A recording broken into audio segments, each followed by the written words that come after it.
The NFL draft is over, but now it's time for me and Stevo to recap at least the most important round in a lot of our minds. That's the first round. So on today's episode, me and Stevo, we're going to recap the first half of the first round of the 2025 NFL draft. Talk about it, let people know what we did like, what we didn't like, and some questionable moves or how teams could have went a different way. Y'all know we're going to talk about it and break it down, but you got to hear the music first. Welcome to your number one spot for all NFL news and content, NFL Central.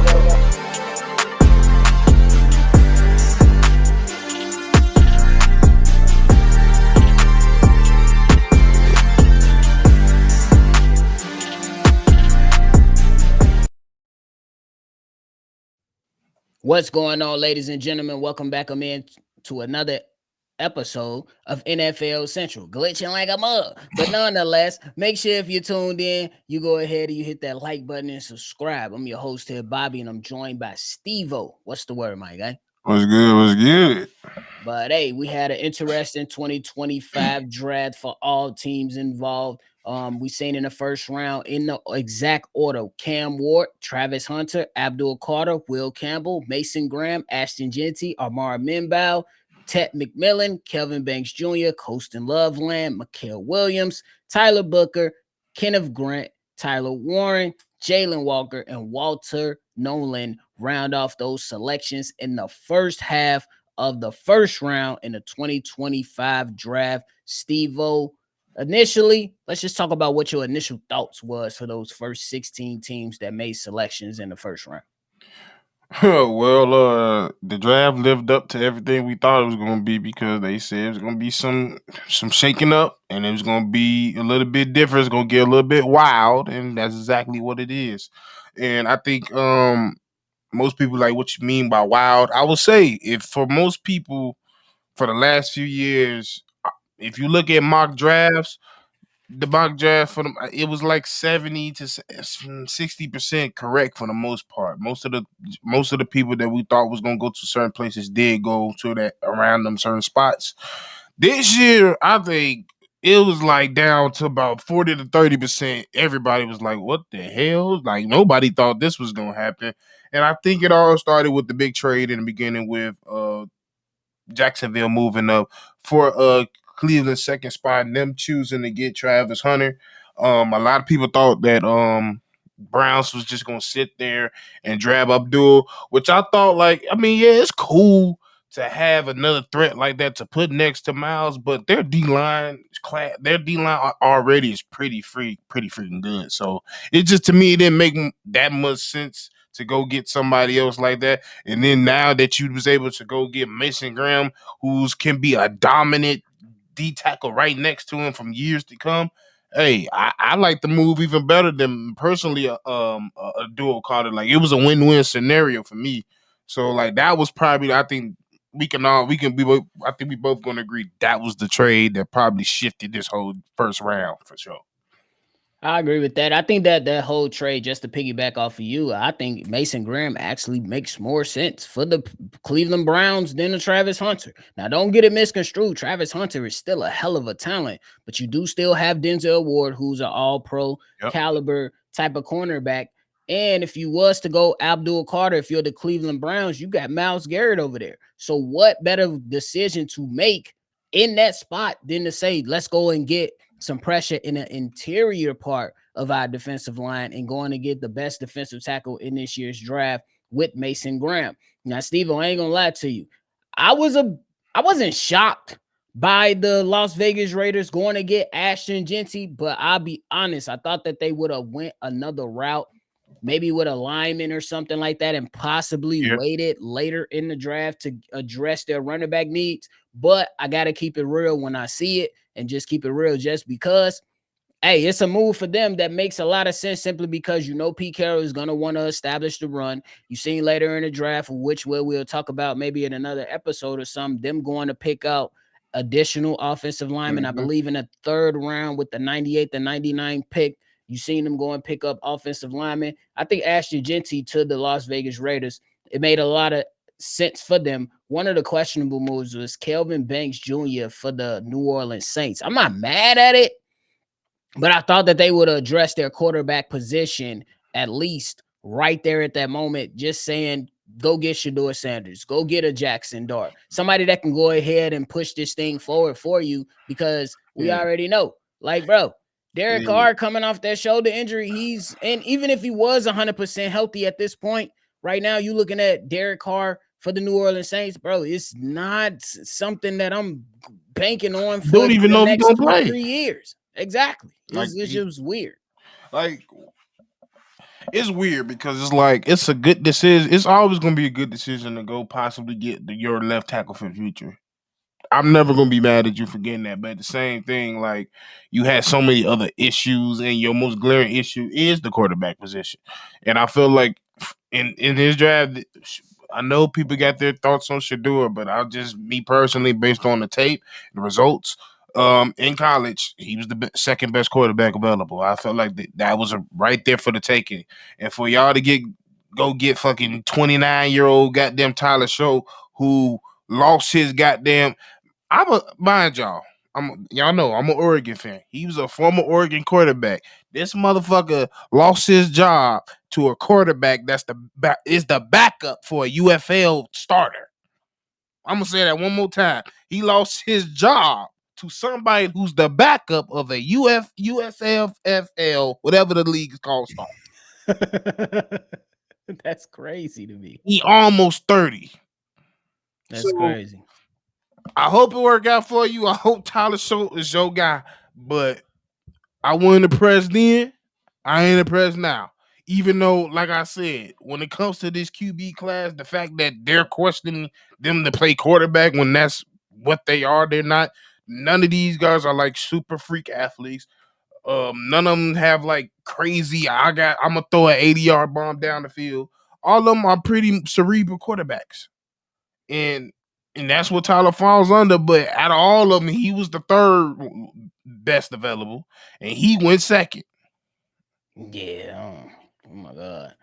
What do you think about Or was it Jalen went second? No, for who? Jackson went second. I'm my Yeah, bad. He went yeah, yeah. third. Jackson Dart went second. Yeah, Jackson went third, but I think he went third or fourth. One of them.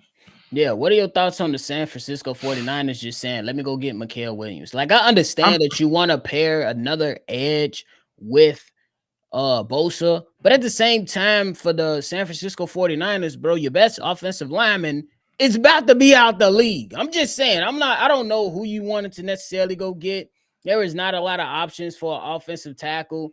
And I probably know that you didn't want to reach for some type of player. You know what I'm saying? The next offensive tackle that went later in the draft was Josh Connolly Jr. Maybe you didn't like him as much, but if you want to see Brock Purdy succeed a little bit more, if you want to see Christian McCaffrey still able to have those lanes that are going to be available to him, I feel like you could have addressed your offensive line a little bit more, at least early on, so you can take care of your business on the back end, because you also lost the offensive lineman that went to the Minnesota Vikings during free agency.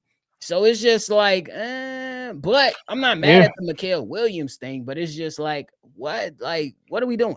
It's a multitude they can win. They could have went O line. They were hell. They could have went wide receiver because they just lost the wide receiver. Like I would have been True. mad at that. Like I think when you get into the teens and the draft, that's where you kind of fall in, trade back or play or just simply take best available. And I think best available speaking, Mikael Williams was the best available at that Fair. position. You just lost some defense with Dre Greenlaw moving on. So, I think Leonard Floyd left as well. You Yeah. got a couple others people that's on the docket to leave. So Yeah. I'm not mad at you improving your defense, but like you said, it was just a ton of avenues you could have went when it came to this team. Offensive line, some special, skill positions. Um, and your secondary. You could have stretched your secondary a little bit as well. But yeah, like I said, I'm not mad at the choice because it was just when you have so many options to choose from, sometimes you just got to pick who's the best player available, and that's what they did. I agree with that. I think that Mikael Williams, he's gonna be a hell of a pass rusher if you can unlock some of his traits that he has available to him. He does have the size, the power, the speed, but it's more of the pass rush stuff, the consistency The with stuff. technical, But yeah. exactly. But I still have questions when it comes to the San Francisco 49ers with developing these pass rushers. You had Javon Hargrave, you had Leonard Floyd, you had Bosa.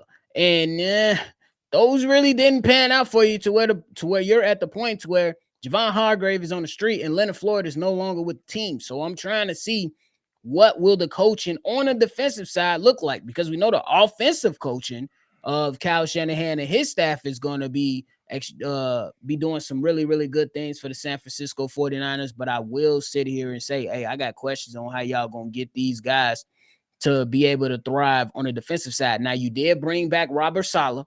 I guess that's a good thing. You did let him go. He did go on to take on that head coach stuff, but you did let Steve Wilkes, I believe is his name, who Yeah. was a hell of a DC for you. You basically blamed all your shortfalls on him, Kyle Shanahan. So what is next, in my personal opinion? But we'll see. We'll see. So we're gonna have to do is see. You want to know what I got to do? Just to jump back up early in the part of the draft, bro. Will Campbell going to the Patriots, just when he speak, bro, he speak with so much grace and And like and it's scary at the same time. exactly. That's the whole point. Thanks for throwing it out there. When Will Campbell speaks now as a New England Patriot, he lets me know he's everything Mike Vrabel needs in an absolute player, because he's simply saying, I'm going out there to whoop who's ever on the defensive side that's trying to stop me from protecting my quarterback. But I'm so good and so confident in my belief, I can speak with grace and speak so smooth with my southern accent that you gonna like everything I say. But once the helmets get strapped, once the pads are on, we going out there to whoop some ass. I just had to go out there and show love to Will Campbell, especially because Bro, how he spoke about Kyron. And rest in peace to that young man. But everything that he said throughout this entire offseason leading up into this point, it has been very, very impressive. I just had to show Will Campbell a lot of love, because that young man speak like he's ready for this next level for sure. bro, I don't like watching his videos as I get mad because out of everybody in this draft, he was my number one because I just knew this is the type of guy that you want to play with. This is the type of guy you want on your team. This is the type of guy I wanted to be a Bear for 20 years because I think that's what he is. Because, dude, I've been traveling all my life. I've been training all my life for this. What you gonna do on that field, Will, when I'm playing left tackle even as a rookie? I willing to die on this field. Nigga, what? I'll fight and I'll die. That's what that was his response. That's crazy. I'll fight and I'll die. They love the game that much, brother. They love the game that much. But let's talk about the Dallas Cowboys. At number 12, they picked Tyler Booker. I think it's an actual good pick, simply because you had to replace Zach Martin. My only pushback to the selection is, what about the pass rush opposite side of Michael Parsons? What about the offensive weapon that could have been available to you for your highest paid quarterback in Dak Prescott, with Omari and Hampton as a running back, or the next best wide receiver, whoever you thought there was? Maybe it could have been a Mecca Abuka. Maybe it could have been a Luther Burden. I think those two type of wide receivers could have been a different style of wide receiver opposite side of CeeDee Lamb, or you could have really Mhm. just went out to the second best running back to help your highest paid quarterback be successful. But what are your thoughts on the Dallas Cowboys at 12 with Tyler Booker? I guess they felt like helping them was keeping them upright. I guess that was their thought process. But like, I mean, I'm not shocked. We all know as an organization they value that O line. They gonna get that O line together before they get anything else together. So I wasn't shocked by the pick. Now, yeah, like I said, I do feel like they was desperately needing another offensive threat, whether that was running back or wide receiver. But I guess their guy, which I think was Tet, didn't fall to him. So once they didn't fall to him, they went with the best, what they know best, and who they know they can pick best, and that's an old lineman. So once again, I'm never gonna get mad at an organization or call it a bad pick when the guy is of value and he's an old lineman. I'm never gonna get mad at that. Understood. What do you think about Kenneth Grant going 13th to the Miami Dolphins? They I needed say that. it's a hell of a They pick. needed But that. Like, bro, the Dolphins got bit by the injury bug, and everybody was just dropping like flies. All the guys that was on a defensive line, I think it's Bradley Chubb is on that defensive line. Now you get a young mhm. prospect like a Kenneth Grant, who is not too far off from Mason Graham, and you are able to help your defense. So I think it was a good start for the Miami Dolphins. What Yeah, you think about that? he's a game controller. Like he's a game controller. He decides games. He lets you know what type of game is gonna be from start to finish. Like they didn't really have somebody on that line to just oppose their will. And I know a lot of people think of sacks. Like don't when it comes to Kenneth, don't think about sacks. It's ain't nobody getting through that fucking hole. Yeah. That's the type of player he is. Once you might think that hole is there, but soon as you think that A gap is open, you're gonna just see a fucking arm. And it's over. Like and that's what they've been needing. So and he's shown that he can be pretty durable.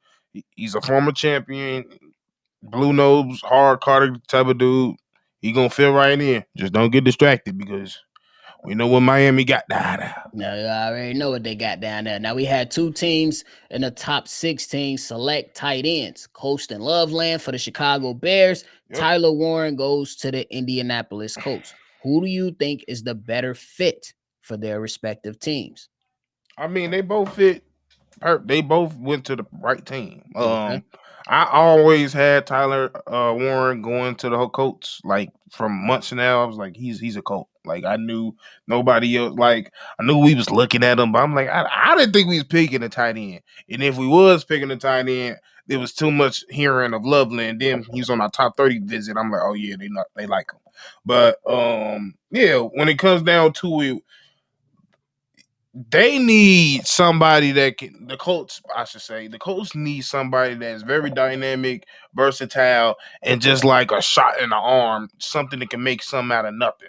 Like when it comes to Colston, he's somebody that's more of a traditional type of tight end, blocking, run routes, in the he's just a part of the offense. He's not somebody that's like the offense. I think Tyler plays the position to be a part of the like he's the a big major part of the offense. Colson just kind of blends himself into it and makes himself a part of the offense. And that's what happens when you got a team with the talent that we have versus somebody like Tyler. They need some talent like him. They need somebody crazy they could put in a wildcat or just to do whatever, to throw screens to or whatever. That's the type of place they need. So I'm cool with him going to the Colts. I didn't necessarily like him as a Bears tight end.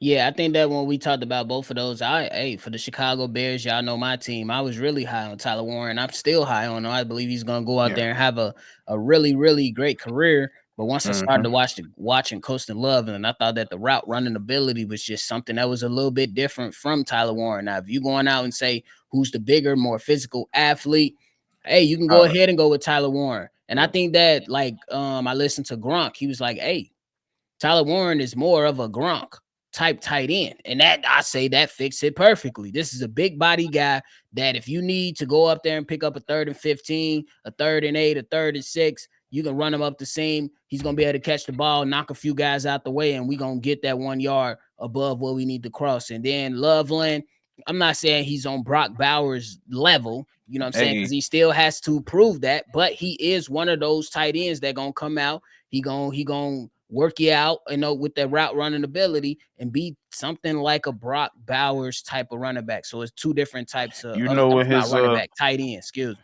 you know what his pro comparison is, and it's a former Bear. Greg Olson. Yup, I Wow. can see it. I can see that too. But That's very, very he's right. more of an athlete than Greg. I'll say that. Who has the higher ceiling, in your opinion? It gotta be this dude. We picked him at 10. I don't think Greg I would was die. going. I was gonna go. I'm saying who has the higher ceiling between Tyler Warren and Coastal Oh, them Loveland. two. I think it depends on the team if that makes sense. And that's why. Because Yeah, if you can put him in a great position, you might see that Gronk style tight end to where he's just dominant when you absolutely need him. Or if you going with another route, and you say, hey, this could be our Travis Kelce, we just gonna feed you all game long. We gonna feed Yeah, like that's what I was saying. Like it depends on the team. Like I think it's gonna at the first few years is gonna be looking more towards the like the scope is gonna be on Warren because he's gonna be more of a focal point. They don't really have that many weapons, especially throwing wise targets. So he's going to be their primary weapon, almost kind of like a Brock Bowers in Vegas, because they don't really have that many wide receivers over there. Versus, like I said, Colson play style just going to fit in, and he's going to blend in with the offense. So it's going to be games. Same thing with Cole Kmet. There was games where he had monster games, and there was games where he just did what we needed him to do. Yeah, fair enough. All right. So just to round off the top half of the draft in the first round, we had 15 with the Atlanta Falcons taking Jalen Walker, and then the Arizona Cardinals taking Walter Nolan. Me personally, I like both selections for each team. For both teams, it absolute makes 100% sense that both Mm-hmm. teams needed that. The Atlanta Falcons, they've been needing pass rushers all day life, at least for the last 5 years, just to get somebody. They even went out to try to trade for Matthew Judon, I believe, out of New Yeah. England Patriots to come in and affect the pass rush, but that wasn't necessarily a 100% game changing move for them. But you go and get a Jalen Walker, a guy that's going to provide you versatility as a linebacker and a pass rusher, depending on how you want to Mm-hmm. use him. If you're Raheem Morris, he is a defensive coach, and hey, you got a hell of a pass rusher with this selection right here. And Hey, shout out yeah. to the Cardinals too. When he's when I seen him, I'm like, that's just a Atlanta Falcons type of player. Like that's the type of linebackers they looking for. 6'1", can sideline to sideline, can put their hand in the dirt if necessary. He's definitely official a hybrid, So yeah, I see him working out pretty well. Same with Walter Nolan. I thought Walter Nolan they needed defense desperately, and and that was the difference. And that was the difference between them winning and losing games because there was a lot of games that the Cardinals was in, but they didn't have the talent, especially on defense. Now they're getting that talent on defense. You gonna see them one of these times in the next few years with Walter Nolan and some of these people they pick up in the near future where they just start slowly caballing. Like I said, I like what they building over there in Carolina. I like they coach, I like they staff, and I just like the type of players they bringing in. It makes sense. They fit their scheme. Watch them. Don't be shocked if they nice in a couple years. And he meant Arizona for sure. Arizona, yeah, Yeah. The But Cardinals. yeah, the Arizona Cardinals, bro, they definitely make us a lot of moves. Definitely just made Trey McBride one of the highest, if not, no, the highest paid The tight end highest. in the league. So, and they doing some things. Marvin Harrison Jr., Kyler Murray. Hey, pretty soon, it's no more excuses for his ass either. Like, I understand. Like, you didn't have different iterations of your team. If you're Kyler Murray, you didn't have D Hop over there with Hollywood Brown. Man, I You didn't have forgot he had. James Conner. You got Marvin Harrison Jr. Now you got Trey McBride, James Conner still back there, and now they rebuilding this defense for you. At some point, gang, you're gonna have to win a playoff game or two. For real. Like Yeah, for real.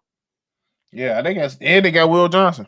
Yeah, so But they that's and yeah. yeah, we talking about that later, but that's they made a lot of moves for the Arizona Cardinals and what they was gonna be able to do moving forward because they picked up some really good high caliber players. Is what I talked about yesterday with all the moves that they made on that defensive side of the ball. The Arizona Cardinals addressing a lot of issues, so this man gonna have to show up and show out for sure soon. Yeah. Facts. You want to be out and bring that Allen Texas motherfucker out On because the real. we ain't seen Allen Texas since he came in the league. Shit. God, maybe 1 year and you got whooped in the I mean, first. he got flashes like that game winner he had in Vegas. He always started the season off like doing some shit. Yeah, and it's Or the he ended off lower decent. leg injuries. Yeah, the lower Yeah. leg injuries come around because he's so small, and then those just kind of derail his seasons. You're gonna have to Hmm. put some things together though, for real. Yep. Gonna have to stay in that pocket a little bit more. That's a fact. But hey, you got anything left, bro? Yeah. But hey, Excuse me. we appreciate y'all for tuning in to another episode of NFL Central. Make sure y'all go ahead and hit that like button and subscribe before y'all get up out of here. But until the time between the next time, make sure y'all just lock in with us. And shout out to all those ones that came over and hit the subscribe button to get us over that 500 mark. Now we on that road to that 1K to monetize the channel. We appreciate y'all. Make sure y'all always love football because it's the best sport in the damn world. I'm just gonna keep it real with you. But nonetheless, we up out of here. We gonna catch y'all on the next one for sure.